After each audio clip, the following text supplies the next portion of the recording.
আইলিশা নাম আমার, কন্যার খালাতো বোন। ও, আমি তো আগেই পরিচয় দিলাম, তবুও বলি বরের চাচাতো ভাই আমি। আপনার নামটা অনেক সুন্দর। তা তখন যেন কি বলেছিলেন? কখন? এই যে এত লম্বা চুল ছেলেরা প্রেমে পড়ে যায়, মানে কি? মানে কিছু না, বুঝবেন না আপনি এসব। ও, খুব ভালো। এখন থাকেন, বাই। কথাটি বলেই আলিশা মেয়েটি চলে গেল। আমি মুচকি হাসলাম। কিছুটা দূরে যে আলিশা পিছনে ঘুরে তাকিয়ে হাসলো। তখনই কাজিনগুলো এসে বলল, ছোট থাকতে অনেক দুষ্ট ছিলাম, কিন্তু বুঝতে শিখেছি যখন, তখন থেকে একা থাকতে বেশি পছন্দ করি। শান্ত নদীর পার, বয়ে চলা কপোতাক্ষ নদের পানির শব্দ আর ফিরফিরে বাতাস আমার একাকিত্বটাকে আরো গভীর করে তুলতো। তাই সবসময় কোলাহল থেকে সর্বদা দূরে থাকতাম, কিন্তু এবার আর সেটা হলো না। ঠিক ওই চাচাতো ভাইয়ের বিয়ের জন্য 9 বছর পর ঢাকা থেকে আসতে হলো। আসতে চাইনি, এক প্রকার জোর করেই প্রমিস করে আনা হয়েছে আমাকে। আজ গায়ে হলুদ, সন্ধ্যার একটু আগে এসে পৌঁছেছি গ্রামের বাড়িতে। আমাদের গ্রামের বাড়ি হলেও বড় চাচু আর আব্বুরা মিলে বিলাসবহুল 4তলা বাড়ি তুলেছে। গায়ে হলুদের অনুষ্ঠানে মানুষ ভরপুর চারিদিক, লাগাতার মাইকে গান বেজে চলেছে। তাই ঠিক এ কারণেই আমি আসতে চাইনি এখানে। এত কোলাহল পছন্দ না আমার। অবশ্য আরও একটি কারণ আছে, তবে প্রধান কারণ হলো এখানে আসলে কোলাহলে ভর্তি থাকবে চারিদিক। তাই সেই কোলাহলটাকে হালকা দূর করতে উঠে আসলাম ছাদে। জ্যোৎস্না রাত, আকাশের চারিদিকে তারাদের সমারোহ, আর আলো ছড়াচ্ছে চুপটি করে থাকা চারটি।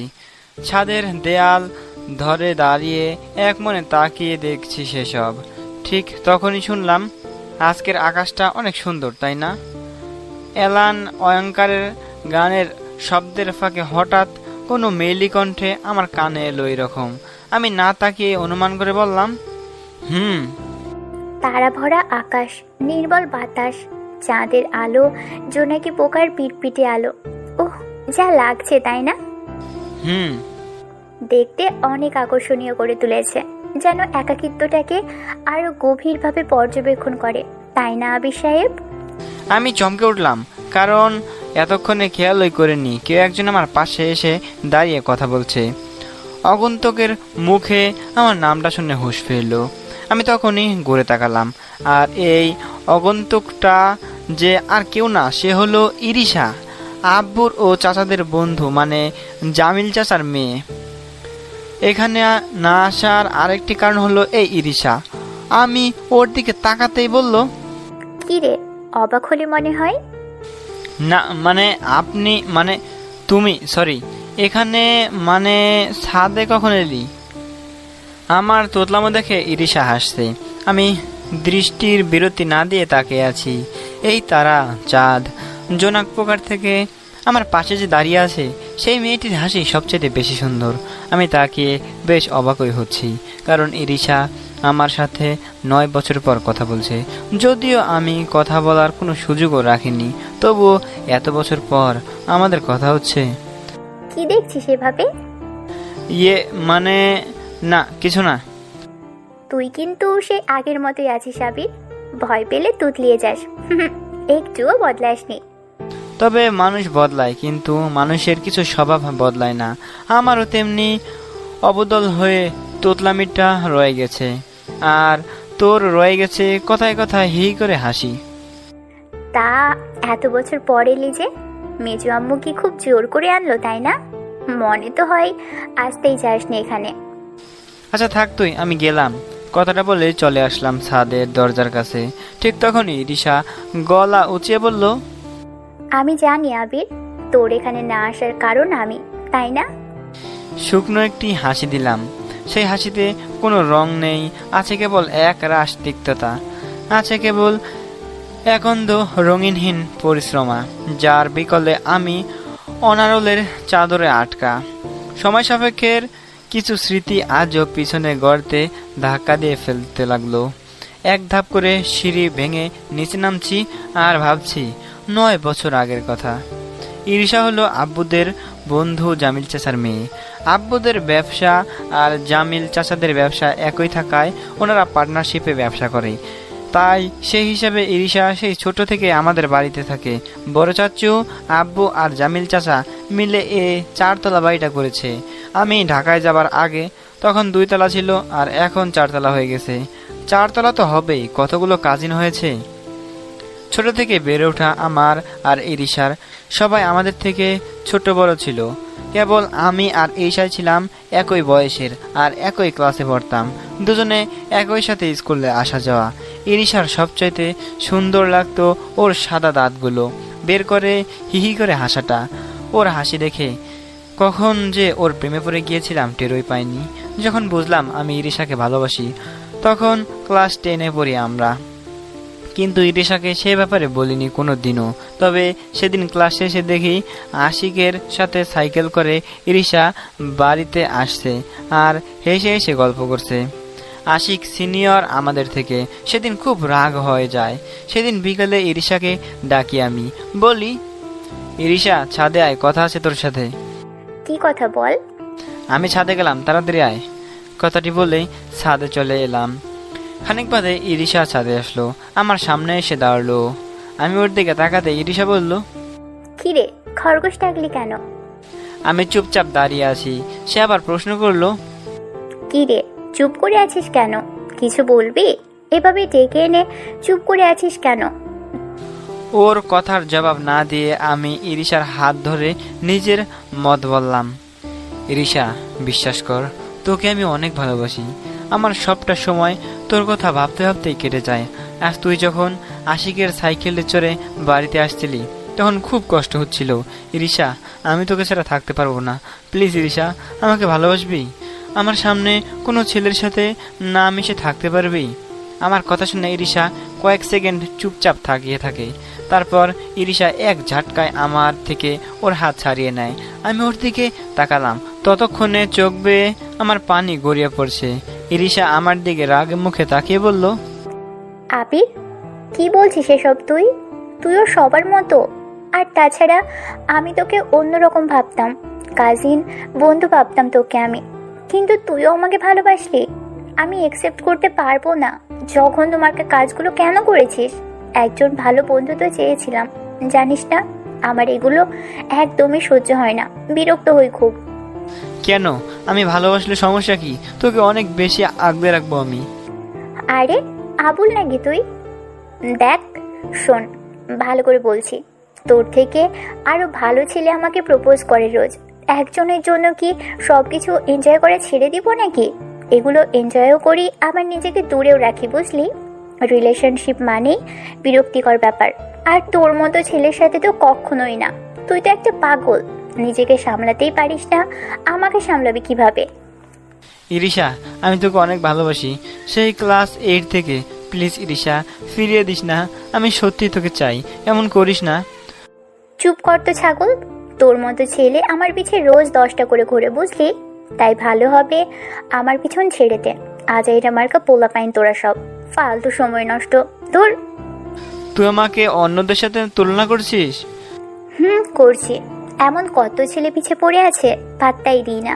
যার সামনে থেকে আজ এরা ভালোবাসা দেখাতে আসবে না, সর। কথাটি শোনা মাত্রই রাগ উঠে যায় মাথায়। আমার সবার সাথে তুলনা করছে ও। কথাটি বলে ও চলে আসতে যাবে, তখনই ওর ডান হাত ধরে নিজের কাছে টেনে নিলাম। তারপর কিছু বোঝার আগেই ওর ঠোঁটে একটা কিস করে বললাম, এখন বল, সব ছেলেরা কি এটা পারবে? আমি তোকে ইচ্ছে করি কিস করতে চাইনি, কিন্তু রাগে হয়ে গেছে। এবার তুলনা কর অন্যদের সাথে, দেখি তোর তুলনা কেমন হয়। কুত্তা, তুই আমাকে কিস করলি? তোর কি মনে হয় আমি সব মেয়েদের মতো বেয়াদব ছেলে কোথাকার? আর তুই যদি আমার সামনে আসিস তো তোর খবর আছে। আর এমনি যে বড় আব্বু, মেজো আব্বু আর সেজো আব্বুকে বলবো, তারা সবাইকে বলবো তুই আমার সাথে বাজে কাজ করেছিস। চর খেয়ে ইরিশাকে ছেড়ে দেই, আর ইরিশা কথাগুলো বলে দৌড়ে নিচে চলে যায়। কয়েক মিনিট পরেই বাড়ির সবাই ছাদে চলে আসে। ঘটনাটা এতটাই তাড়াতাড়ি হয়ে যায় যে কিছু বুঝে ওঠার আগেই আম্মু এসে আমাকে পিটাতে থাকে। আমাকে এতটাই মারে যে আমি নাকি সেই দিন সারা রাত জ্ঞান হারিয়েছিলাম। পরের দিন যখন সকাল হয় তখন দেখি আমার সারা গায়ে ব্যথা ও পিটুনির দাগ। তুই এত বড় জঘন্য কাজটা করতে পারলি? আমি ভাবতেও পারিনি তুই আমার ছেলে হয়ে এভাবে ইরিশার সাথে খারাপ আচরণ করবি। ছি! তোর জন্য আমাদের মান সম্মান সব নষ্ট হলো। এত খারাপ হয়ে গেছিস, তোর মুখ আমরা দেখতে চাই না। চলে যা তুই। এলাকাতেও ছড়িয়ে গেছে ঘটনা। কি বলে সমাজের মানুষ জানিস? যে বাড়িতে নিজেদের মেয়ের কোনো নিশ্চয়তা নেই, সেখানে অন্যদের বাড়ির মেয়ের কিভাবে আমাদের বাড়ির লোকদের কাছে নিশ্চয়তা পাবে? তোর বাবা যে এলাকায় বিচার আচার করে বেড়ায়, কথাগুলো শুনতে কি খারাপ লাগছে না? আমি তোকে আদর দিয়ে এত বড় বাদর বানানো কখনো ভাবিনি। চলে যা আবির। আমি কিছু বলিনি সেদিন, কেবল চুপচাপ বাড়ির সবার বকা খেয়েছি। ইরিশাও সামনে ছিল, লজ্জাতে আমি কারো দিকে তাকাতেও পারিনি। এভাবে তারপরই আম্মু আর আব্বু মিলে ঢাকাতে পাঠিয়ে দেয় ছোট্ট চাচুর বাসাতে। আসার আগে ইরিশার দিকে তাকিয়েছিলাম অনেকবার। ইরিশা আমার দিকে তাকিয়ে বিজয়ের হাসি এসেছিল। সেদিনই রাগ হয়ে যাই। মনে মনে বলেছিলাম আর আসবো না এখানে। 9 বছরের মধ্যে একদিনও আসিনি আমি গ্রামে। আম্মু আব্বু যে দেখা করে আসতো, তবে আমি আসতাম না রাগের কারণে। ওনারা নিয়ে আসতে চাইতো, কিন্তু আমি আসার কথা বললেই কথা এড়িয়ে যেতাম। যতবার আমাকে এখানে আনার চেষ্টা করেছে ততবারই আমি ওনাদের সামনেও আসিনি। ভাইয়া, হলুদ দিলাম, হলুদ থেকে পালি কোথায় যাবা? এবার তো বাঁচতে পারবে না। কথাগুলো ভাবতে ভাবতে নিচে আসতেই দৌড়ে আসে সব কাজিনেরা। আমি কিছু বলার আগেই বোন আরিতা সহ জিসান, সিমরান, মাহিম সবগুলো আমার গায়ে হলুদ মাখিয়ে দেয়। মুখে, গায়ে, মাথায় ঠাস ঠাস করে হলুদ দিয়ে বানানো বল এসে পড়ে। আমি রাগে চিৎকার দিয়ে বললাম, ওই এটা কি করলি তোরা? ভাইয়া, এসব ইরিশাপুর প্ল্যান, তোমাকে হলুদ লাগানোর। মুখে আরেকটু দিই ভাইয়া। থাপ্পড় চিনিস? যা ভাগ, অসহ্য। এসব ঢং আমার সহ্য হয় না একদম। ঈশাপু আরো মাখতে বলছে, ভাইয়াকে ধরতো তোরা, আরো মাখিয়ে দিই, পালাতে না পারে। ঠিক, আমি মাহিম আর আরিত্রাপুর হাত ধরছি।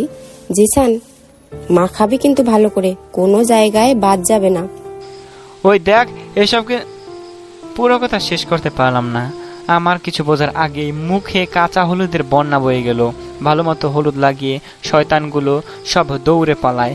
চোখ বন্ধ করে কেবল হলুদ মাখা নিয়েছি। আমি হাবার মতো খালি দাঁড়িয়ে রইলাম। এখন ঘটনা এতটাই অবাক করার মতো যে দেখা ছাড়া কিছুই করার ছিল না আমার।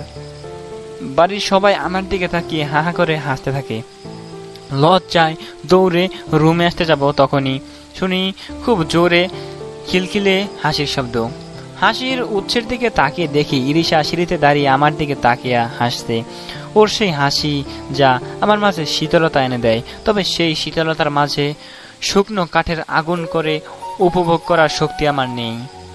তাই চলে আসলাম সেখান থেকে। রাতে আর রুম থেকে বের হলাম না। রাগে বিরক্তিতে অসহ্য লাগে আমার, তবে ভিতরে থেকে একটা চিৎকার বেশ ভালোই শুনতে পেলাম। রুম থেকে বের হয়ে দূরে সিঁড়ির উপরে যে দাঁড়ালাম, একদল লোক আসছে। এতক্ষণে সব ধরনের মিউজিক কোলাহল থেমে গেছে। একদল লোকের মাঝে একটা লোক বলে উঠল, আয়াজ সাহেব টাকা নিয়ে বাড়ির দলিল জমা রেখেছিলেন। 3 বছর হলো আমার টাকা, কিন্তু পরিশোধ করলেন না। ছেলেদের বিয়ে তো বেশ ধুমধাম করে দিচ্ছেন, শুনলাম মেয়ের পরিবার নাকি বেশ টাকাওয়ালা। এই এমপি নাহিদের টাকা মেরে আপনি তো বাঁচতে পারবেন না। ওই লোকটার নাম তাহলে নাহিদ। উনি এভাবে কথাগুলো বললেন। তিনি এমপিও আছেন, কিন্তু আমার বাবা আর চাচার সাথে এভাবে কথা বলছে কেন? নাহিদ ভাই, আর একটু সময় দিন, আপনার টাকা আমরা পরিশোধ করব, একটু অপেক্ষা করুন। চুপ করেন, আপনার সবচেয়ে সুন্দর মেয়েটা যেন কে? ও সিমরান, ওই তোরা মেয়েটাকে তুলে নিয়ে যা। এমন করবেন না আপনি। বিয়ের সামনে এই সময় টাকা নিলে আমাদের অনেক সমস্যায় পড়তে হবে। ওই দাঁড়িয়ে কেন, মেয়েটাকে ধর, আর আমার টাকা জমা দিয়ে তবেই মেয়েকে নিয়ে যাবি। 2 দিন সময় দিলাম। নাহিদ কথাটা বলেই সিমরানকে নিয়ে চলে যায়। সিমরান চিৎকার করে, বাবা বাঁচাও। বললেও কিছু করার নেই। আনন্দের বাড়িতে শোকের ছায়া বেশ স্পষ্ট, কিন্তু সবাই চুপ করে আছে কেন? আরিতাকে ইশারায় ডাকলাম, সে আসলো। ওই লোকগুলো কারা রে? এমপি লোক, নাইদ হলো এমপি এই উপজেলার। উনি কিসের টাকা পান? বাবার চাচাদের অনেক বিজনেস খারাপ যাচ্ছিল, সবাই মিলে নাহিদের থেকে 20 কোটি টাকা লোন নেয়। 10 কোটি দিয়েছিল, তারপর সময় চেয়েছিল, বাড়ির দলিলও জমা দিয়েছিল, কিন্তু উনি প্রায় লেগেই টাকা চাইতে আসে। ও আচ্ছা। কিন্তু উনি প্রায় গেলেই টাকা চাইতে আসে। বাবাদের কাছে এখন টাকা নেই। অনেক জমি বিক্রি করেছিল, কিন্তু কাজ হয়নি। আচ্ছা যা তুই। আরিতা চলে যায়, আমি নিচে আসলাম। আকাশ চাচা কাঁদছে তার মেয়ের জন্য। আজিজ চাচা মানে জান্নাতের বাবা সবাইকে সামলাচ্ছেন। চলো আমরা পুলিশের কাছে যাই। পুলিশের কাছে গিয়ে লাভ হবে না, পুলিশ আরো খারাপ, নাহিদের লোক সবাই। তাহলে কি সিমরানকে বাঁচাবো না? আমি বাড়ি থেকে বের হলাম, ফোন বের করে অর্ককে ফোন দিলাম। স্যার এত রাতে? রানীনগর উপজেলার যে এমপি আছে ওর সব তথ্য আমার চাই, সবকিছু লাগবে আমার, ওর নাম্বার, ওর লোকেশন লাগবে। ঠিক আছে স্যার, কোনো সমস্যা হয়েছে? এই থানার ওসির নাম্বার ডিটেলসেও লাগবে ফার্স্ট। আচ্ছা স্যার, 10 মিনিট সময় দিন। ফোন কেটে দিলাম, রাজের কাছে আসলাম। রাজের বিয়ে হতে যাচ্ছে চাচাতো ভাই সে। এসে বললাম, ভাইয়া তোমার বাইকটা একটু দিবা? কেন রে, বাড়িতে ঝামেলা আর তোর বাইক লাগবে? একটা বন্ধু আসবে তো ঢাকা থেকে, তাই একটু আনতে যাব। আচ্ছা নিয়ে যাবি। আমি বাড়ি থেকে বের হলাম, তারপর আমি রাজভাইয়ের গাড়ি নিয়ে বের হলাম। এমপির নাম্বার পাঠিয়ে দেয় অর্ক, সেই নাম্বারের লোকেশন প্রেস করে আমি সেখানে আসলাম। একটা বাড়িতে আটকে রেখেছে সিমরানকে। আমি এমপিকে কল দিলাম, এমপি রিসিভ করে বলে, কে বলেছে? এমপি সাহেব, আপনি যে বাড়ি থেকে মেয়েটাকে তুলে এনেছেন, আমি সেই বাড়ির ছেলে। টাকা এনেছো? এমপি আসে সিমরানকে নিয়ে। সিমরান দূরে দাঁড়িয়ে আছে। আমি তখনই বাইকে বসা, পকেট থেকে একটা চেক বই বের করে এমপির কাছে বাড়িয়ে দিলাম। এমপি চেক পেপারটা হাতে নিয়ে নেয়, সেদিকে তাকিয়ে থাকে। 20 কোটি টাকার চেক পেপার, সাইন করা আছে আবির নামে। চেক বইয়ের দিকে কিছু সময় তাকিয়ে থেকে এমপি আমার দিকে তাকালো। এত টাকা ব্যাংক থেকে উঠাতে পারবে? পারবেন। RX কোম্পানির নাম বলবেন, অবশ্য চেকটাতে সাইন করা নামটাই যথেষ্ট। টাকা পেয়েছেন? আমাদের বাড়ির মেয়েকে নিয়ে গেলাম। কিন্তু RX কোম্পানি তো দেশের প্রথম বিজনেস কোম্পানি। এটা এত বড় যে সবাই এই কোম্পানির সাথে বিজনেস পার্টনার হতে চায়। সেই কোম্পানির সাথে তোমার কি? টাকা পেয়েছেন, বোনকে নিয়ে গেলাম। সিমরান উঠে আয় বাইকে। আমার কথা শুনে সিমরান বাইকে উঠলো, আমি সেখান থেকে নিয়ে আসলাম। বাড়িতে এসে সিমরান বাইক থেকে নামলো। আমি সিমরানকে বললাম, শোনো, তোকে বাড়িতে কে নিয়েছে সেটা কাউকে বলবি না। জানতে চাইলে বলবি এমপি নিজেই ছেড়ে দিয়েছে, সে পরে টাকা চাইতে আসবে। ঠিক আছে ভাইয়া। সে চলে যায়। আমি দ্রুত বাইক থেকে নেমে ভিতরে চলে আসলাম। সিমরানকে দেখে সবাই দৌড়ে এসে জড়িয়ে ধরে, সবাই খুশি হয়ে যায়। সিমরানের বাবা আকাশ প্রশ্ন করলো, মা তুই এসেছিস? এমপি তোকে ছেড়ে দিয়েছে? ঠিক আছিস তো তুই? হ্যাঁ বাবা ঠিক আছে, এমপি বলেছে তোমাদের ভয় দেখানোর জন্য আমাকে তুলে নিয়ে যায়, কিন্তু আবার তারা রেগে গিয়েছে, ওরা আবার আসবে টাকা চাইতে, এই কথাটা বলল সিমরান। ওহ, ভিতরে যা মা, ভয় নেই তোর আর। সিমরান ভিতরে চলে যায়। আমি রাজভাইয়ের কাছে এসে চাবিটা দিয়ে দিই। জানতে চাই, কিরে তোর বন্ধু কই? আমি বললাম আজকে আসতে পারবে না বললো, তাই চলে এসেছি। আর কিছু বললাম না। ঈশা সিমরানকে নিয়ে ব্যস্ত। আমি দ্রুত রুমে এসে শুয়ে পড়ি। স্বপ্ন দেখছি খুব বৃষ্টি হচ্ছে, আর আমি সেই বৃষ্টির মাঝে দাঁড়িয়ে ইরিশার হাত ধরে পেয়েছি। কি সুন্দর একটি দৃশ্য। কিন্তু ঠিক তখনই শুনলাম, ওই খরগোশের বাচ্চা খরগোশ, ওর তাড়াতাড়ি, আজ রাজভাইয়ের বিয়ে, আর ইনি পড়ে পড়ে ঘুমোচ্ছে। ওই বান্দর ওঠ। খরগোশ ডাক শুনে লাফিয়ে উঠলাম। দেখি বিছানার পাশে ইরিশা দাঁড়িয়ে আছে, আর ওর হাতে একটা বালতি, সেটা থেকেই ও আমার গায়ে পানি দিচ্ছে। ধুর, কালকে দরজাটাও আটকাইনি আমি এতক্ষণ। তার মানে আমি স্বপ্ন দেখছিলাম? ওটা স্বপ্ন না, সত্যি পানি পড়ছিল আমার গায়ে। রাগে গাল লাল হয়ে গেছে আমার মুখ। বুঝতে পারছি দু কথা শোনাতে যাব, তখনই গায়ে আবার পড়লো রঙের পানি। পুরো মাথা থেকে গড়িয়ে সারা গায়ে রং পড়তে শুরু করলো। আমি লাফ দিয়ে বিছানা থেকে উঠলাম। পিছনে তাকিয়ে দেখি ইরিশা সহ কাজিন শয়তানগুলো এই কাজ করেছে, আর এদের লিডার হলো ইরিশা। সবাই হাসতে হো হো করে আর ইরিশা হাসতে হিহি করে, কিন্তু ও আমার দিকে তাকিয়ে হাসতে কেন? ইরিশার দৃষ্টি অনুসরণ করে আমিও তাকালাম। সে আমার প্যান্টের মানে নিচের দিকে তাকিয়ে আছে, কিন্তু সে ওখানে কেন দেখছে? তার মানে আমি কি নিচে কিছু পরিনি? হায় হায়, নিচের দিকে তাকিয়ে দেখি ছোট্ট একটি প্যান্ট পরে আছি, আর তা দেখে ইরিশা হাসছে। ওই তোরা কি শুরু করছিস? বিরক্ত লাগছে আমার। ভাইয়া, এদিকে বাড়ির সবাই উঠে গেছে, জোরে জোরে মিউজিক বাজছে, আর তুমি পড়ে পড়ে ঘুমাচ্ছ। শর্ত তোরা তোরা এক একটা বিরক্তিকর। মিস্টার আয়েশা, বিয়ের সময় পার হচ্ছে, উঠবেন না? উঠুন। কতগুলো বাচ্চা ছাগলের মধ্যে একটা দামরা দাড়ি ছাগল যোগ হয়েছে, ফালতু। কি? আমি ধাড়ি ছাগল? তোকে আমি...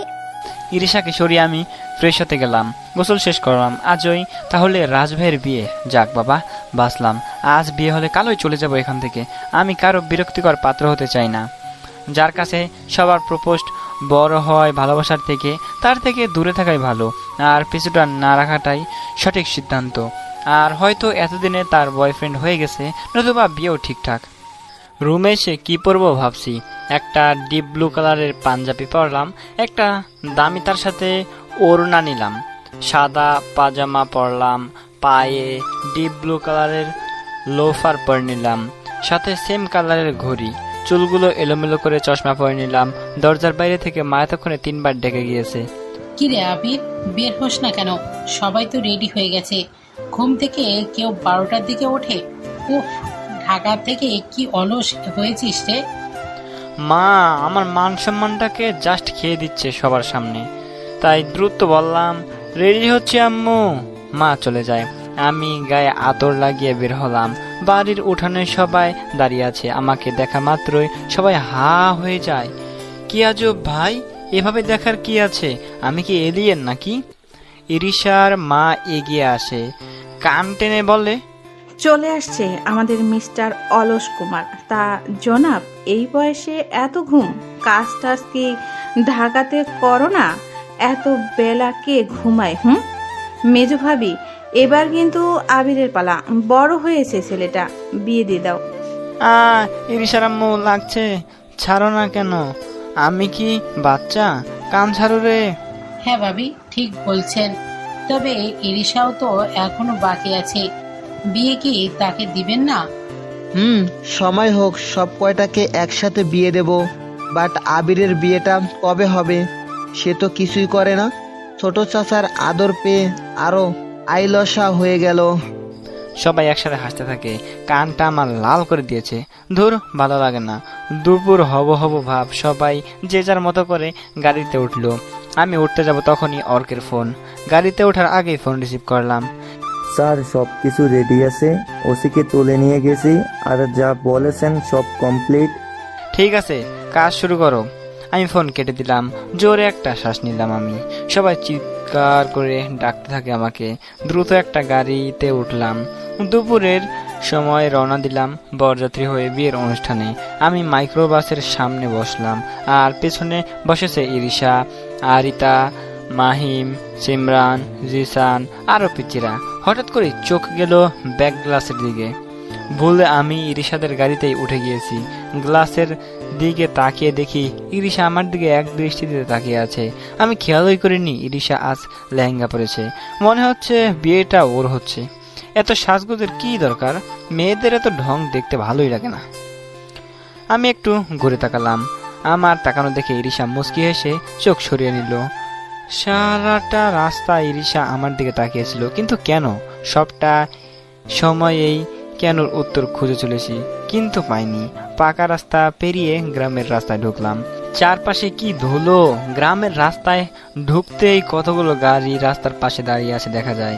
গাড়িগুলো অর্ধেকের বেশি রাস্তা দখল করে আছে। রাস্তার পাশে আবার পুকুরও আছে। যাত্রী সহ আমাদের গাড়ি গেলে নিশ্চিত গাড়ি পুকুরে পড়বে। এজন্য ড্রাইভার সবাইকে গাড়ি থেকে নামিয়ে দেয়। চাচা বাবারা সবাই একসাথে হেঁটে যেতে থাকে। বড় চাচ্চু বাবাকে বলে, ভাই দেখছিস এই গাড়িগুলো কত দামি? এগুলো কার গাড়ি জানিস? আর এক্স কোম্পানির। গাড়ি, এগুলো ওদের নিজস্ব ব্র্যান্ডের গাড়ি। দেশের বাইরেও এগুলো বেশ চলছে।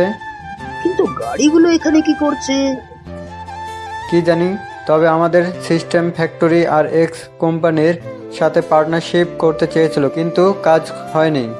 কমপক্ষে আমাদের কোম্পানি 50 কোটি টাকার হিসেবে দেখাতে হবে, তবেই ওরা পার্টনারশিপে কাজ করবে। বিরাজ ব্যাপার।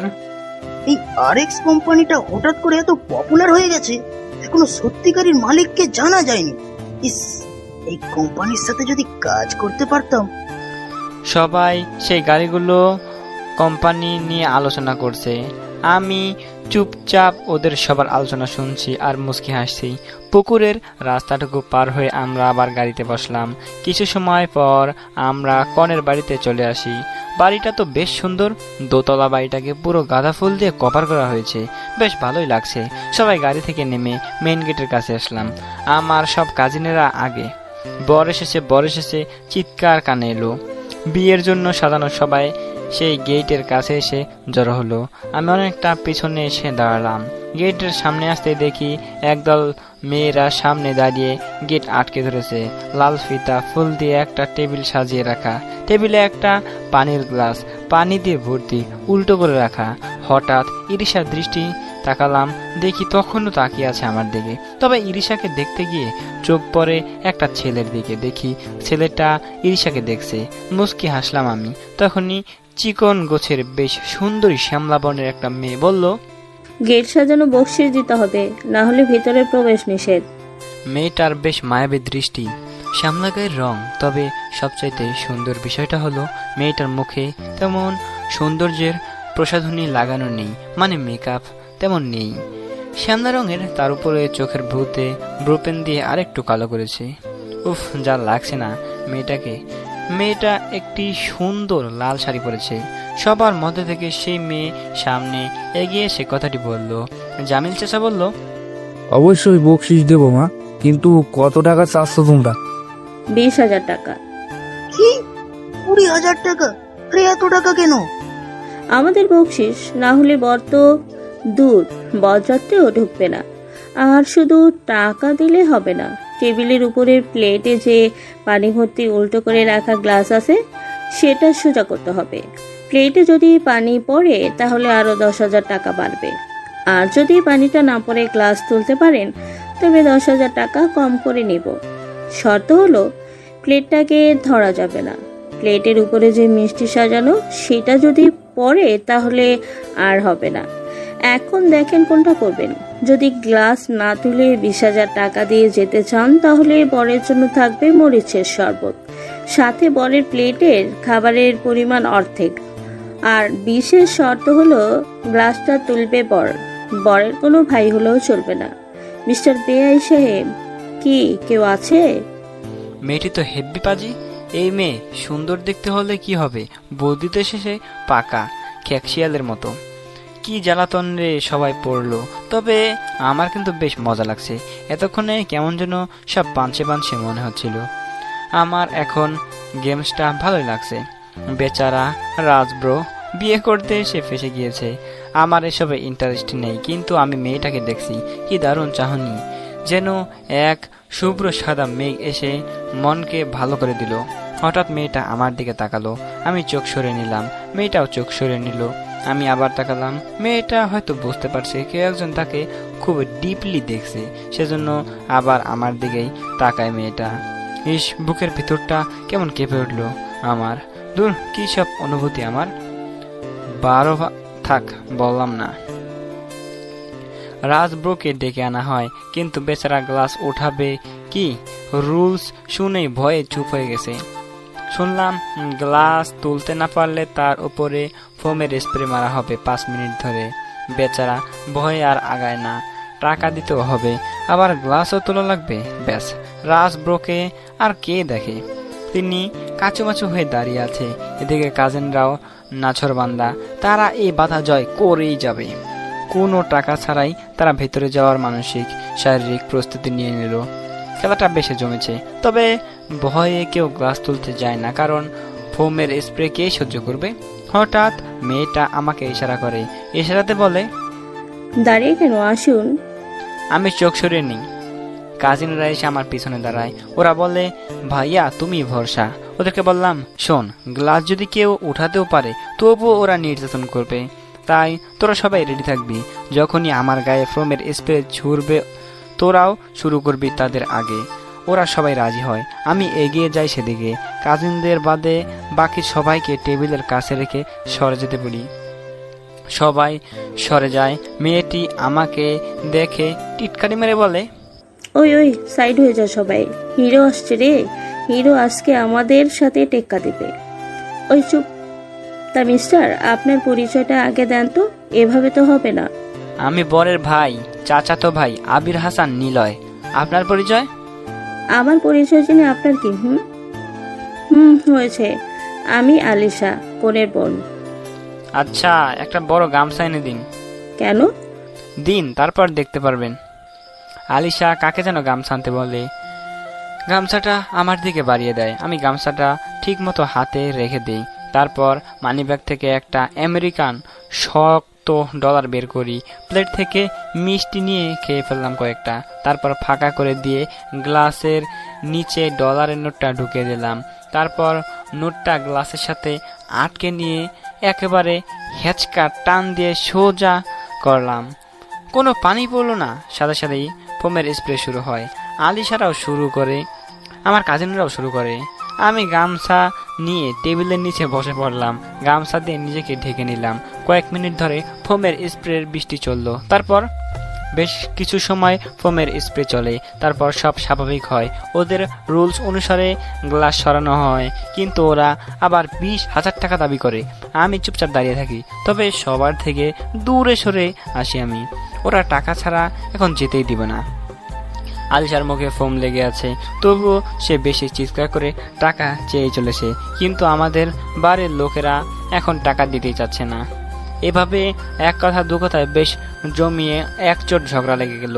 আমাদের মুরব্বীরা সরে যে ভাইয়ার কিছু বন্ধু আর আমাদের কাজিনরা মিলে তর্ক ঠেলতে লাগলো।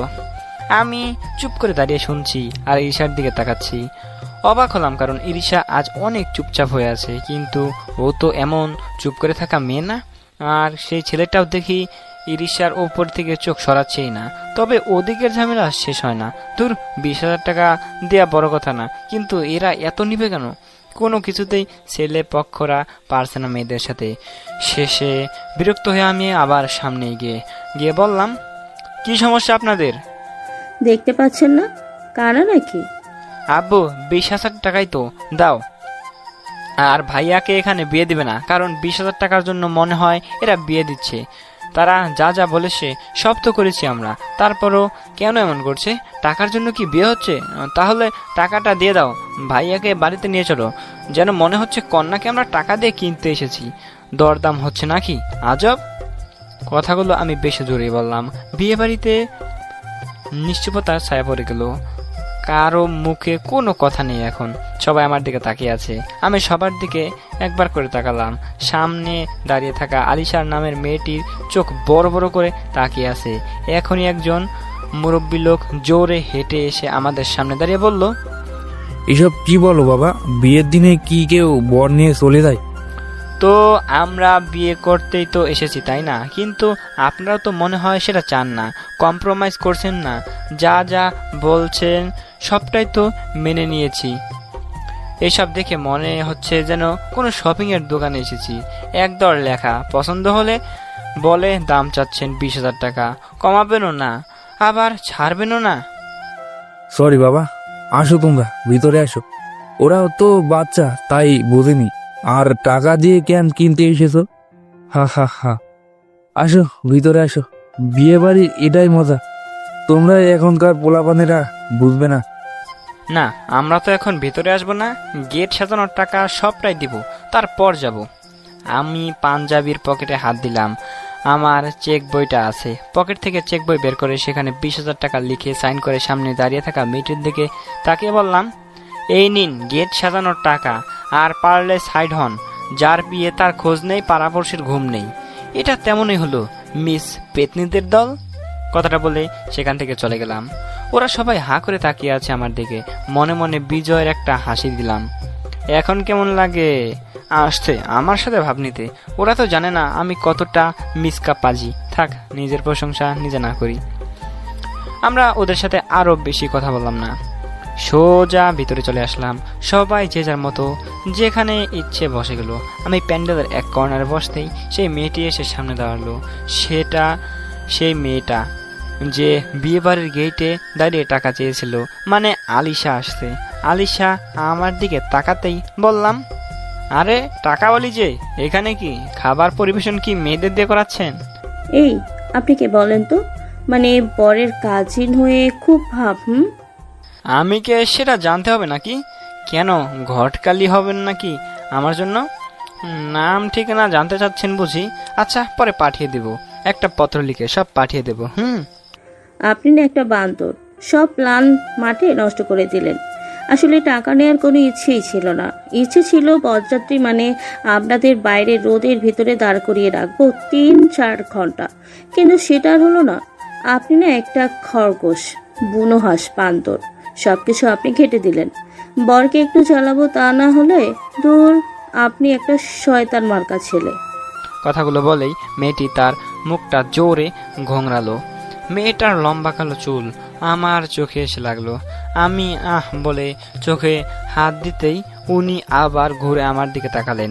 আলিশার এত বড় চুল, একটু মাথা ঘোরাতেই চুলগুলো হুড়মুড় করে আমার মুখের উপর এসে পড়েছে। উফ, চোখে লেগেছে। আলিশা হস্তদন্ত হয়ে আমার দিকে ঘুরে বলে, কি হলো মিস্টার, এমন করলেন কেন? আপনার চুল লেগেছে আমার চোখে। এত বড় চুল কেন আপনার?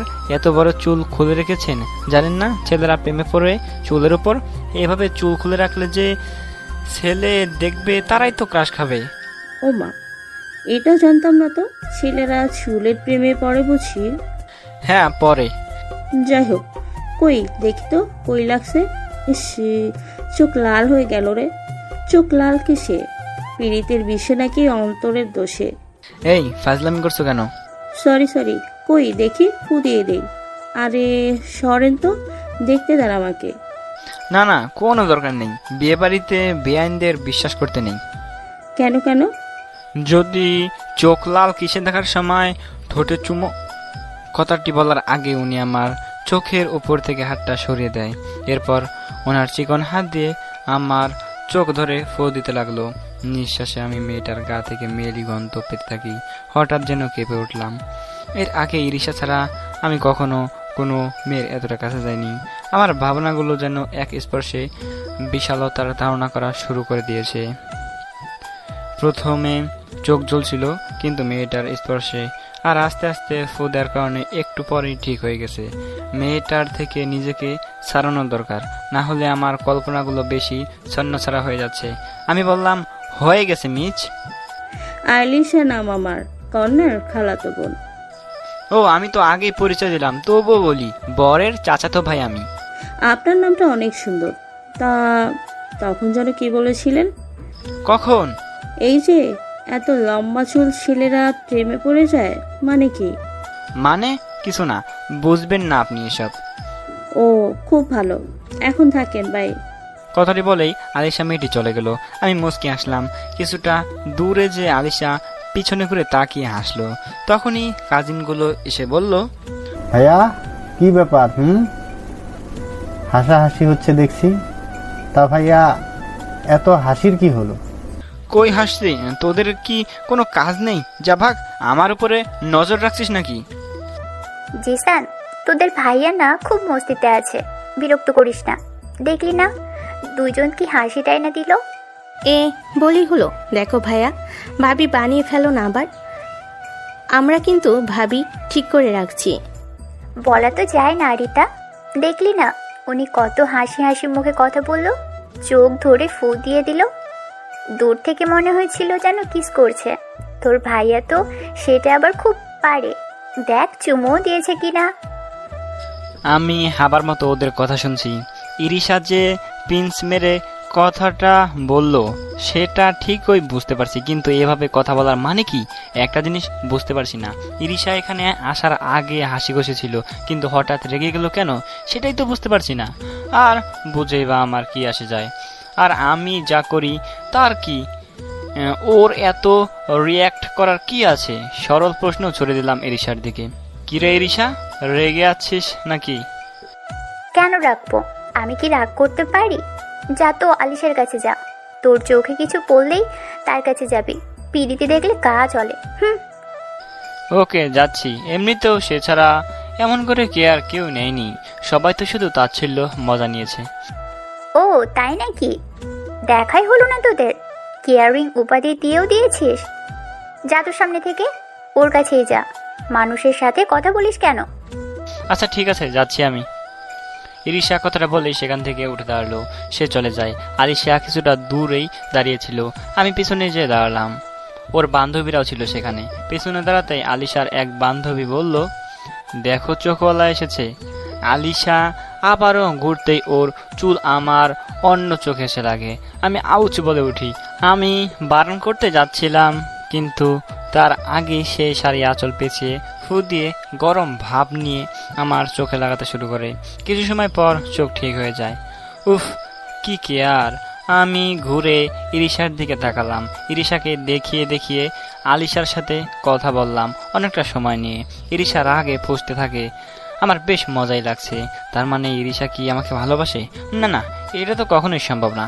আমি তার কাছে ছোট লোক ছেলে, খ্যাত বাজে ছেলে, যোগ্যতাহীন আমি। কতগুলো গাড়ি আসলো বিয়ের অনুষ্ঠানে, খাবার খেতে বসছে সবাই। হঠাৎ গাড়ির শব্দে দরজার দিকে তাকালাম। এমপি এসেছে। এই এমপি এখানে কেন? বাপ চাচাদের চেহারার দিকে তাকালাম, ওনাদের চেহারা স্পষ্ট ফুটে উঠেছে। এই লোকটা এখানেও চলে এসেছে। আল্লাহ, মান সম্মান একটু বাঁচাও। এমপি ভিতরে প্রবেশ করলো। এমপিকে দেখেই বাবা এগিয়ে যাবে, তার আগেই কনের বাবা এগিয়ে আসে, এমপিকে সদরে গ্রহণ করে।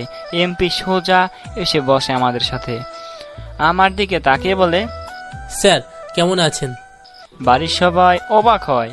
বাবা ওনার কানের কাছে মুখ এনে বলে, আপনি এখানে দেখুন, এটা বিয়ে বাড়ি, এখানে অন্তত টাকার কথা বলবেন না প্লিজ। কিসের টাকা? কিসের টাকা মানে? টাকা পান আপনি? বলেন কিসের টাকা? জি না, টাকা চাইতে আসেনি, আমি কোনো টাকা পাই না, টাকা লাগবে না, টাকা পেয়েছি আমি। মানে টাকা পেয়েছেন? কে দিল? আরে এত কথা কেন? পরে না হয় কথা বলবেন, এখন খাবার খান। আমি গিয়ে সবাইকে থামালাম। এমপিকে ইশারায় কিছু না বলতে জানিয়ে দিলাম। তিনি আমার টেবিলে এসে বসলেন। সবাই বেশ আরামে বিয়ের খাবার খায়। বিয়ের অনুষ্ঠান শেষ, সবকিছু কমপ্লিট হয়ে গেছে। এমপিও চলে যায় সেখান থেকে। বাড়ির সবাই ভাবছে এমপিটাকে টাকা কে দিয়েছে, সে এত ভদ্রভাবে কথা কেন বলল, কিন্তু কেউ এসবের উত্তর খুঁজে পায় না। সবাই যে যার মতো চলে আসার প্রস্তুতি নিল। আলিশার সাথে আমার আর দেখা হয়নি, দেখা করার প্রয়োজনও মনে করিনি, কারণ ইরিশাকে রাগানোর জন্য অতটুকু সময় আলিশার সাথে আলাপচারিতার ছিল। এরপর নিজেই কোলাহল থেকে আলাদা থেকেছি। ইরিশাকে বোঝালাম আমি তার কাছে যোগ্যতাহীন হলেও অন্যের কাছে পছন্দের কেউ। সব কাজ শেষ করে আমরা রওনা দিলাম বাড়ির উদ্দেশ্যে। কাজিন সহ আমি আবার সেই একই গাড়িতে উঠলাম। তবে এইবার শয়তানগুলো প্ল্যান করে আমার ইরিশার পাশে বসিয়ে দিল আমায়। আমি না পারছি নড়তে, না পারছি কিছু বলতে। যখন রাস্তার ঝাঁকিতে নড়ে উঠেছি তখনই দুজনের গায়ে স্পর্শ লাগছে, আর সেই স্পর্শে আমি কেমন কেঁপে উঠছি। দূর, অসহ্য লাগছে। একটা সময় এই মেয়েটার জন্য কত পাগল ছিলাম, তার সাথে আঠার মতো লেগে থাকতাম, ওর সব কাজে দৌড়ে করে দিতাম। ইরিশা ডাকলে যা কিছু হোক ছুটে যেতাম, অথচ সে অপমান করেছিল আমাকে আর আমার ভালোবাসার অনুভূতিকে। এখন সেই মেয়ের পাশে বসে তার স্পর্শে আমার কেমন যেন হচ্ছে, ভালো লাগছে না কিছুই। পুরোটা রাস্তা চুপচাপ ছিলাম। ইরিশা একবারও আমার দিকে তাকায়নি, আমিও তাকাইনি, কোনো কথাও বলেনিও, আমিও কিছুই বলিনি। এমনি কথা বলতে ভয় লাগে ওর সাথে। আম্মুকে যদি কিছু উল্টাপাল্টা বলে দেয়, আবার যদি অপমান করে চলে যেতে হয়, সব মিলিয়ে কথা বলতে ইচ্ছা করে না। আমি চাই না আমার জন্য মা বাবার সম্মান নষ্ট হোক। যদি কথা বললি হয়তো সে আমার মাকে কিছু উল্টাপাল্টা বলে, তো খবর আছে আমার আবার। তাই যতটুকু সম্ভব ইরিশার থেকে দূরত্বে রেখেই চলাই ভালো। বাড়িতে যখন আসলাম তখন রাত 10টা বাজে। কন্যার সাথে কে এসেছে জানি না। আমি গাড়ি থেকে নেমেই ফ্রেশ হতে চলে গেলাম।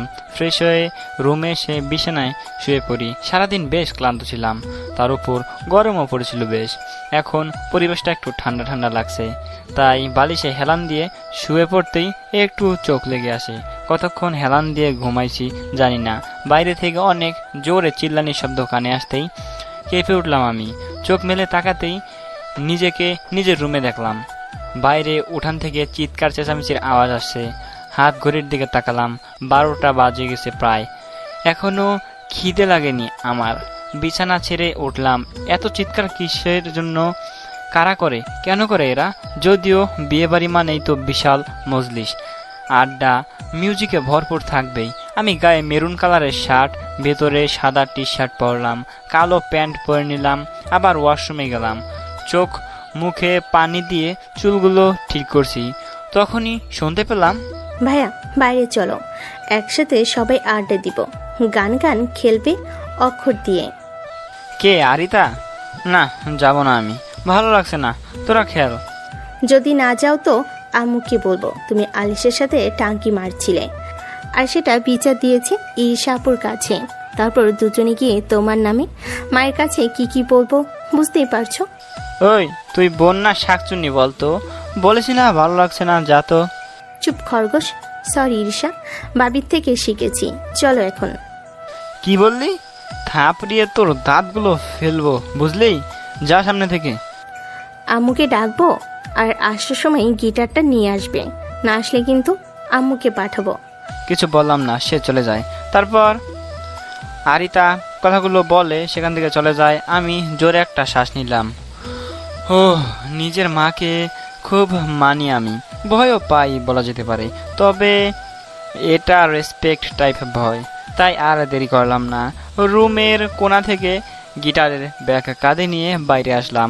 অনেক বছর পর এই গিটারটা ধরেছি। এটা রাজ ভাইয়া কিনে দিয়েছিল ছোটবেলাতে। গিটারটা ব্যাগ থেকে বের করে নিয়ে বাইরে আসলাম। সবাই বাড়ি উঠানে বসে অক্ষর দিয়ে গান গান খেলতেছে। মাঝখানে কাঠ জ্বালিয়ে আগুন করা, সবাই গোল হয়ে বসে আছে। আরেকটা মেয়েকে নতুন মনে হচ্ছে। আরে, এটা তো আলিশা, সে এখানে আছে দেখছি, ভাবির সাথে এসেছে হয়তো। চোখ গেল ইরিশার দিকে, ইরিশার পাশে তাকালাম, চোখ আটকে গেল আমার। দেখি আসিফও বসে আছে সেখানে। আমাকে দেখা মাত্র এসে বলল, কেমন আছিস আবির? আছি, তুই? ভালো। তা দেখা করিস নাই কেন?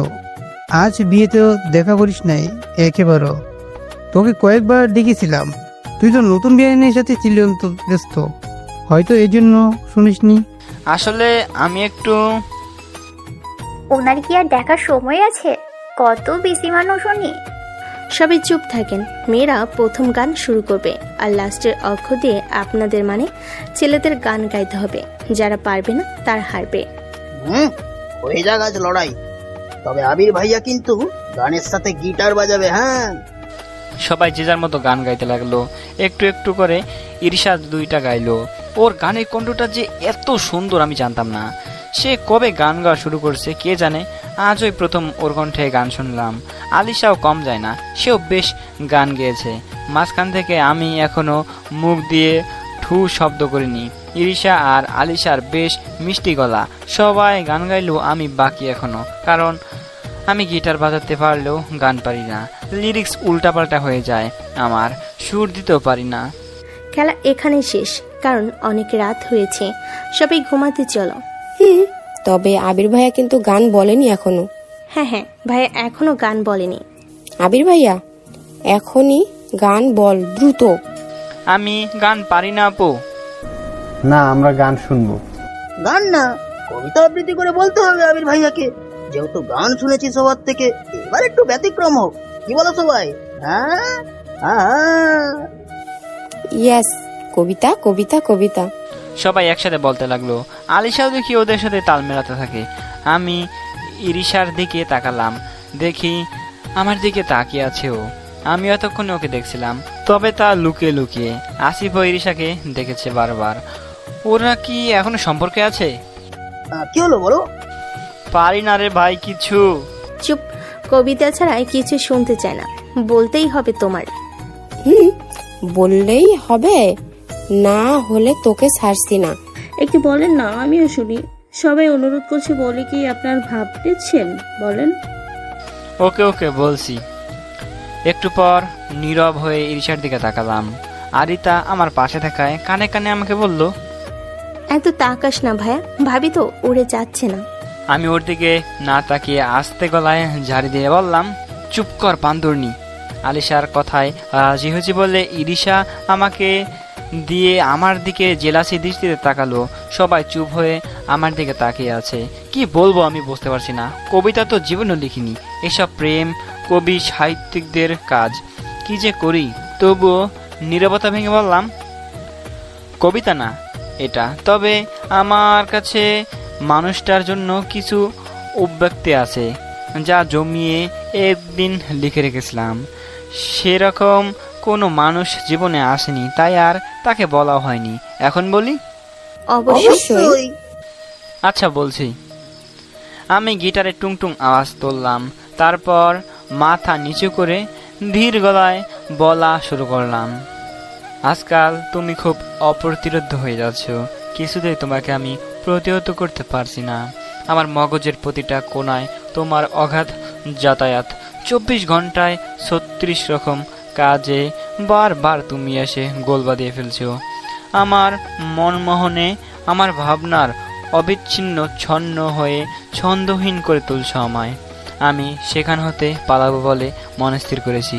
তুমি আমাকে তোমার কথার চাতুর্যে বেঁধে কিছুতেই আমায় পালাতে দিতে চাইবে না জানি, কিন্তু পণ্ডিত আয়োজনে একটি গান আছে, শুনেছ কি?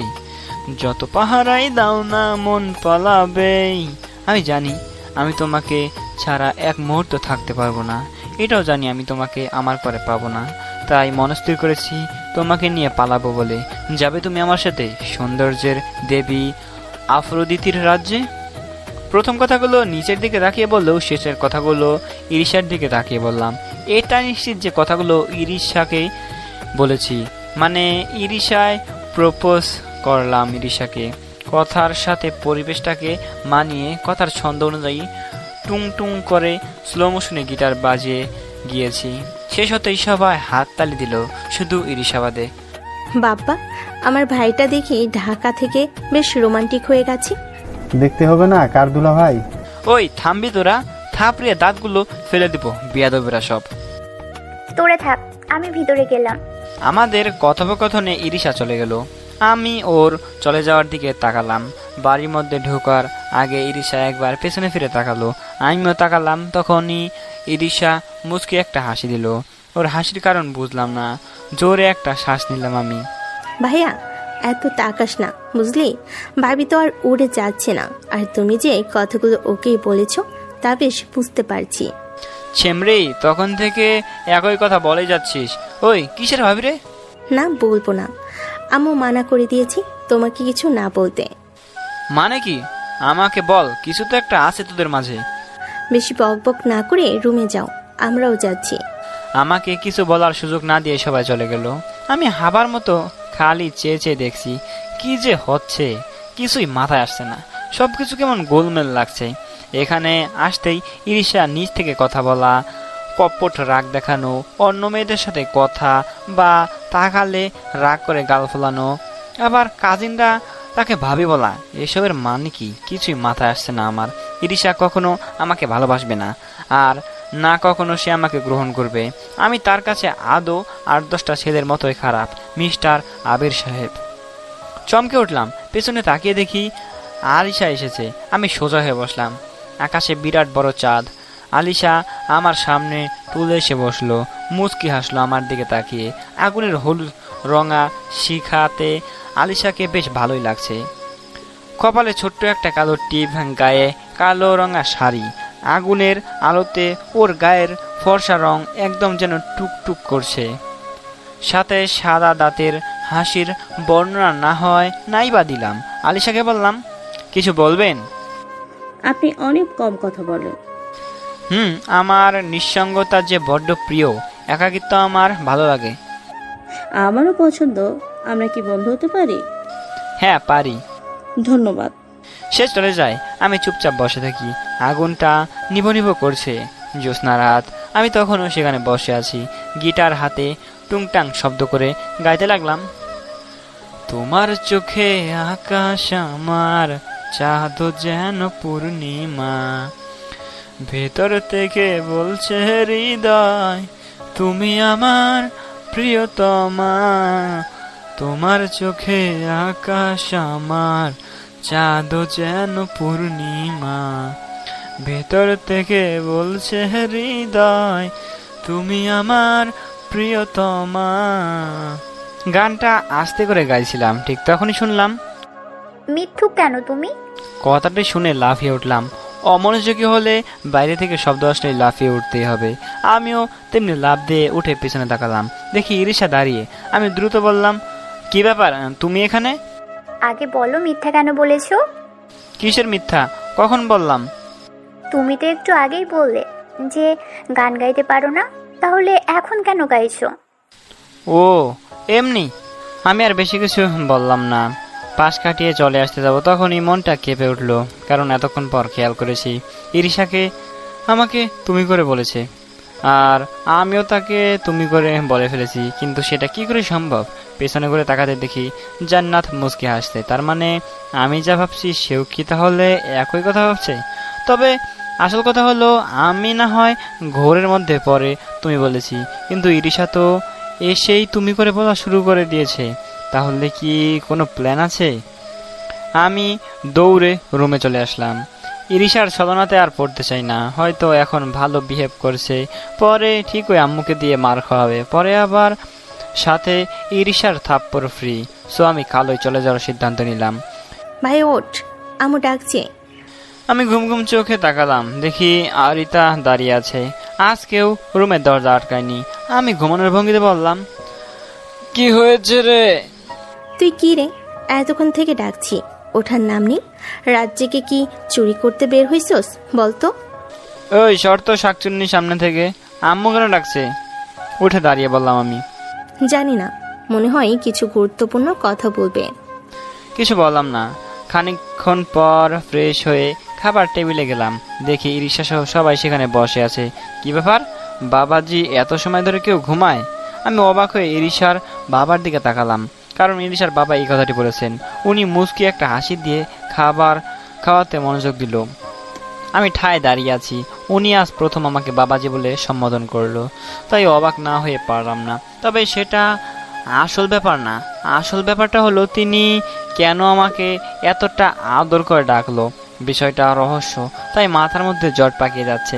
কারণ 7 বছর আগে ওনার মেয়েকে প্রপোজ করার দায়ে উনি প্রথম আমাকে দু কথা বাজেভাবে শুনিয়ে দিয়েছিল। তার ফলশ্রুতিতে আম্মু এসে ঠাস করে চর বসিয়ে দিয়ে ঢাকাতে পাঠিয়ে দেয়। আর আজ কি না। আবির, তোকে কি খাওয়ার জন্য ইনভাইট কার্ড দিয়ে বসাতে হবে নাকি? কেন আম্মু? এই বাদর ছেলে, তোকে সেই কখন থেকে বলছি খেয়ে নিতে, আর তুই কিনা এখানে দাঁড়িয়ে কি সব ভাবছিস? আচ্ছা খাচ্ছি তো। চুপচাপ খেতে বসলাম। তবে এ বাড়িতে আসার পর অনেক কিছু পরিবর্তন চোখ পড়েছে। বেশি পরিবর্তন হয়েছে কথাবার্তাতে। সবাই কেমন যেন আমাকে একটু বেশি ভালোবাসা দেখাচ্ছে। হয়তো অনেক দিন বাদে এসেছি সেজন্যে। আম্মু, আমি আজ চলে যাব। খেতে খেতে আম্মুর দিকে তাকিয়ে কথাটি বললাম। সবাই যেন খাওয়া বন্ধ করে দিল। আমি সেদিকে ভ্রুক্ষেপ না করে আবার বললাম, আজ বিকালে বের হবো আম্মু, তাহলে ঢাকায় পৌঁছে বেশ ঘুম দেওয়া যাবে। তোকে ঢাকাতে যেতে কে বলেছে? না বলনি, তবুও কাজ আছে না, আর তাছাড়া ভালো লাগছে না। চুপ বেয়াদব, কিসের কাজ তোর? কত বছর পর বাসায় এসেছিস, বলছিস আবার ভালো লাগছে না, তাই না? থাপিয়ে তোর দাঁত ফেলে দিব। আম্মু, আমার এখানে সত্যি থাকতে ভালো লাগছে না। কথাটি রিসার দিকে তাকিয়ে বললাম আর চোখে। দেখিও আমার দিকে কেমন দৃষ্টিতে তাকিয়ে আছে। আমি মনে মনে কেমন যেন হয়ে যাচ্ছি। তখনই আম্মু বলল, আমি যেদিন বলবো সেই দিন যাবে, আর কিছু শুনতে চাই না। খেয়ে যা, ইচ্ছে কর বুঝলি। আর তোর বাবা চাচারা তোকে ডাকছিল।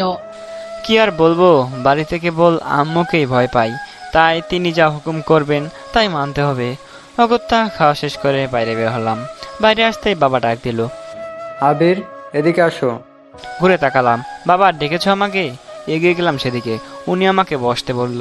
ওনার সবাই বাড়ি উঠানে গাছের নিচে বসে আছে ওনারা। আমি বসতেই বললেন, RX কোম্পানিটা কার? তুমি কি করো? ওখানে তোমার কি কাজ?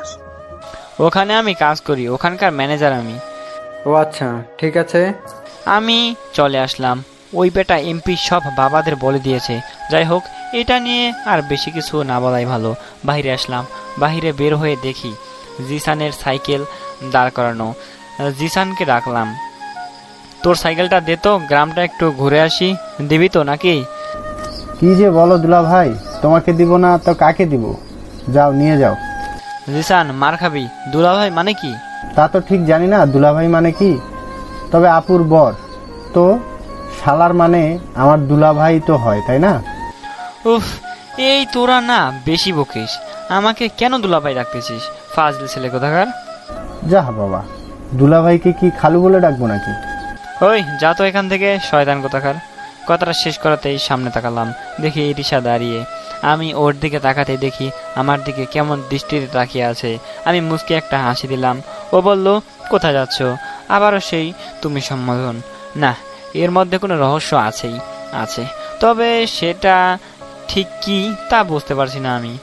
কি হলো বলছো না যে? কথা বলে কি বারণ?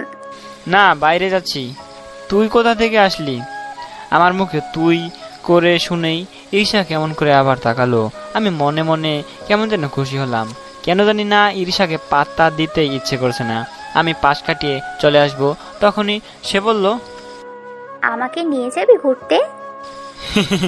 আসিফ তো আছে, তোকে সাইকেলে নিয়ে ঘুরতে ও বেশ পাবে মনে হয়। আমার মতো ছেলের সাইকেলের পিছনে বসবি, এটা আমার কি সৌভাগ্য। কিন্তু দেখ, আমি না তোকে নিতে পারবো না। এত যদি পরে আবার কিছু হয়ে যায়। কথাটা বলে ওর দিকে তাকালাম, তারপর আমি ইরিশার দিকে তাকালাম।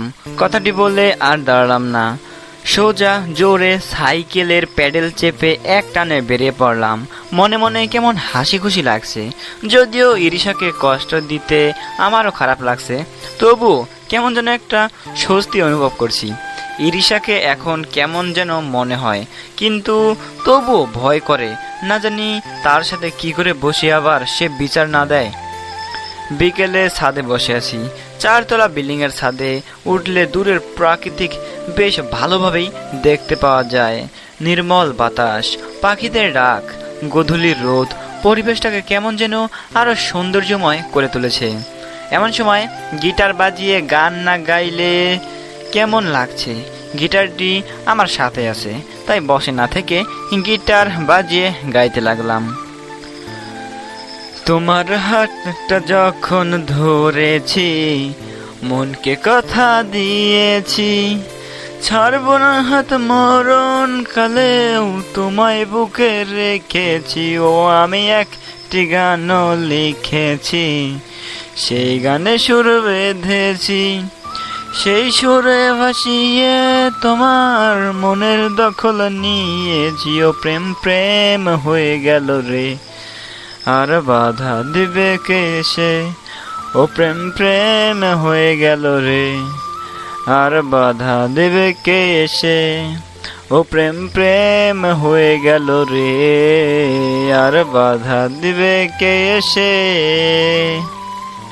ঢাকাতে পড়াশোনার পাশাপাশি কি গানও গাওয়া হতো? আমি আবারও লাফিয়ে উঠলাম, কারণ এবারও বাইরে প্রকৃতির সাথে আমি অমনোযোগী। ঘাড় ঘুরিয়ে পাশে তাকিয়ে দেখি রিশা। আমি ওকে দেখা মাত্রই সামনে তাকালাম। কি হলো, কথা বলা কি নিষেধ? নিষেধ কেন হবে, তবে ভয় করে। কিসের ভয়? আমি কি পেতে নাকি যে ঘাড় মটকাবো? কত ছেলে আমার সাথে কথা বলার জন্য দাঁড়িয়ে থাকে রাস্তার মোড়ে, আর তুই কথাই বলিস না। মনে মনে একটা লাস্যময় হাসি দিলাম। আমার হাসির অর্থ আমিও জানি না, তবে মনে পড়লো সেই পুরনো কথাগুলো, যার মাঝে একটি কথা ছিল, আমার জন্য কত ছেলে পাগল, আর তোর মতো একটা ছেলের সাথে প্রেম করব আমি? এত তাড়াতাড়ি কি লাইফে এনজয় করা ছেড়ে দেব? কথাটি বুকে আবারও ব্যথা দিয়ে উঠল, কারণ আজকেও সেই একই কথার প্রতিধ্বনি, তবে আজকের কথার অর্থটা অন্যরকম। আগে আমি কথা বলতাম দেখে সে কথা বলতো না, আর এখন বলছি না দেখে সেই বলছে। আবির, একটা কথা বলবো? বল। আমার জন্য এখানে এতদিন আছিস তাই না? আরে না, তা কেন হবে? জানি আমি, আর আজকেও তুই সেটার জন্য এখান থেকে চলে যাচ্ছিস, তাই না? আরে না না, এরকম কিছুই না। আসলে ছোট চাচুর ব্যবসা দেখতে হচ্ছে, তার উপর নিজের জব আছে আর এক্স কোম্পানিতে, সব মিলিয়ে তো যেতেই হবে। মিথ্যেটাও ঠিকভাবে বলা শিখিস না এখনো। ছোট চাচুকে মেজো আম্মু কল দিয়ে জিজ্ঞাসা করেই নিয়েছে, কোনো ব্যস্ততা নেই তোর। আর তিনিও কদিন পর এখানে আসবেন। মিথ্যাটা বলে ধরা পড়ে গেলাম, কিন্তু কি আর করার, আমাকে যে যেতেই হবে। এখানে থাকা যাবে না। এখানে থাকলে আমি আবার ইরিশার প্রতি ভালোবাসায় আসক্ত হব, আর সেটা কখনোই সম্ভব না।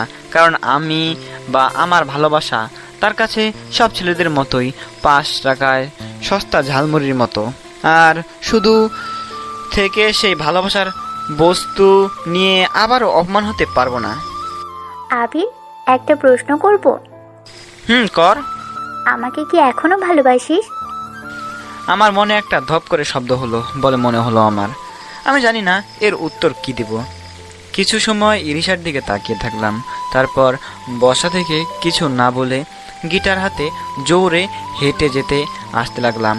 তখনই ইরিশা পেছন থেকে সেই হাসি এসে বলল, আশিকের সাথে আমি কথা বলি না দরকার ছাড়া আবির, আর ওর সাথে সাইকেলেও ঘুরি না, শুধু শুধু উল্টাপাল্টা ভাবিস। আমি পাত্তা দিলাম না, সোজা রুমে চলে আসলাম। খুব কাঁদতে ইচ্ছে করছে। ছোট থেকে যাকে ভালোবাসলাম সে থাকতেই আজ দূরে। আজও যে আমি তাকে ভালোবাসি, আজও যে আমি তাকে আমার মনের 4 দেয়ালে বন্দি করে রেখেছি। সব কিছু আমি আর প্রকাশ করতে চাই না। যে যেমন সে সেভাবেই থাকুক। ওঠ, বেলা করে ঘুমাস কেন? আম্মু, তুমিও ডাকতে আসলে এত সকালে? তোর ভাইয়া বাড়ি থেকে লোকজন এসেছে। কেন? কেন মানে কি? বউ ভাতে আসবে, যা তাড়াতাড়ি উঠে ফ্রেশ হয়ে নে, খেতে দিব, না হলে আর সময় পাবো না। আচ্ছা যাও, আসছি। আম্মু চলে গেল। আমিও উঠে ফ্রেশ হয়ে খাবার টেবিলে গেলাম। দেখি সবাই যে যার মতো ব্যস্ত, খালি ইরিশা খাবার টেবিলে বসে আছে। আব্বাব দেখে মনে হচ্ছে সে আমার জন্যই বসে আছে। কিরে, তুই বসে আছিস যে? এখন খেয়ে উদ্ধার করুন। মেজো আম্মু আমাকেই বসিয়ে দিয়ে গেল আপনার কাজে। আপনার সেবায় আমি নিয়োজিত। ও, বাট আমার সেবা লাগবে না। চুপ। আমি আর কি করব, বসলাম চেয়ারে, আমি খাচ্ছি আর ইরিশা আমার খাওয়া দেখছে আর চোখে তাকাচ্ছে ওর দিকে, কিন্তু সে আমার দিকে তাকিয়ে আছে। তখনই সে বলল, আবির, কাউকে ভালোবাসিস? কেন? না, এমনি জিজ্ঞেস করলাম। বাসি তো। কাকে? আমার আম্মুকে ভালোবাসি। ফাজিল ছেলে কোথাকার, যা সর সামনে থেকে। তুই বসে আছিস, আমি না। গেলাম, যা। খাওয়া শেষ করতেই শুনলাম ভাই আর শ্বশুর বাড়ি থেকে লোকজন আসছে। ঘড়ির দিকে তাকিয়ে দেখি ভালোই বেজে গিয়েছে, 12টা প্রায়। এত দ্রুত কে আসে? তবে আমার পালাতে হবে। কোলাহল থেকে বাঁচতে ছাদে চলে গেলাম। ছাদের সাথে লাগোয়া একটি কৃষ্ণচূড়া গাছ আছে, যদিও ছোট এখনো, এত বড় বাড়ির ছাদ অবধি আসেনি, তবুও গাছটা বেশ ভালো লাগে দেখতে। কি মেয়ে চেক পালো? কথাটি শুনে আমি পেছনে তাকালাম। দেখি বিয়েতে যার সাথে কথা বলেছিলাম সেই টাকাওয়ালি, মানে আলিশা, তো আমাকে দেখে বয় বলে ডাকছে কেন? কি ব্যাপার, আবির মিয়া কথা বলছেন না যে? আরে টাকাওয়ালি যে, কেমন আছেন? আমি টাকাওয়ালি, আলিশা নাম আমার, ভুলে গেছেন নাকি? জানি, ভুলিনি। তা ছাদে এই অসময়ে কি করছেন? আমার বাড়ির মানুষের আপ্যায়ন করলেন না যে? কথা বলতে বলতে আমার পাশে এসে দাঁড়ালো আলিশা। তখনই শুনতে পাই সিঁড়িতে কেউ হেঁটে এদিকে আসছে। শব্দটা আরো জোরে, কাছে আসতে দেখি ইরিশা এসেছে। আমার আর আলিশাকে দেখা মাত্রই কেমন করে দৃষ্টি দিল আমার দিকে। মনে মনে একটা আনন্দ পেলাম আবারও, তাই আমি আলিশার আরো কাছে সরে যেতে দাঁড়ালাম। আলিশা বলল, আপনাদের গ্রামটা অনেক সুন্দর। ঘুরবেন? আচ্ছা, বিকেলে আপনাকে সাইকেলে বসিয়ে গ্রাম ঘুরাবো, কেমন? সত্যি? ও, আপনি কত ভালো। জানেন, আপনার কথা মনে পড়েছে এই কদিন, তখনই মনে হচ্ছে আপনার নাম্বারটা থাকলে ভালো হতো। আচ্ছা ঠিক আছে, নাম্বারটা পরে নিন। আর আমারও মনে পড়েছে আপনার কথা। কথাগুলো ইরিশার দিকে তাকিয়ে জোরে জোরেই বললাম। সে রাগে গজগজ করছে, গাল দুটো লাল হয়ে গেছে। যাক, প্ল্যানটা কাজে দিল। ইরিশা বুঝুক যে সে একা সব ছেলেদের মধ্যমণি না, আমার কাছে সে একসময় অনেক বিশাল কিছু ছিল, কিন্তু এখন আর নেই। ঈর্ষা তাকিয়ে আছে। এইটা সেই স্বাদ। আজ যেখানে দাঁড়িয়ে আছি ঠিক সেখানে দাঁড়িয়ে 8-9 বছর আগে ঈর্ষা আমাকে অপমান করছিল ভালোবাসা নিয়ে। তাকে সত্যি সেই সময় অনেক ভালোবেসেছিলাম, কিন্তু আমাকে অপমান করে। আমি ঈর্ষাকে শুনিয়ে শুনিয়ে আলিশাকে বললাম, আপনি কি জানেন আপনার চুলগুলো আসলে অনেক সুন্দর।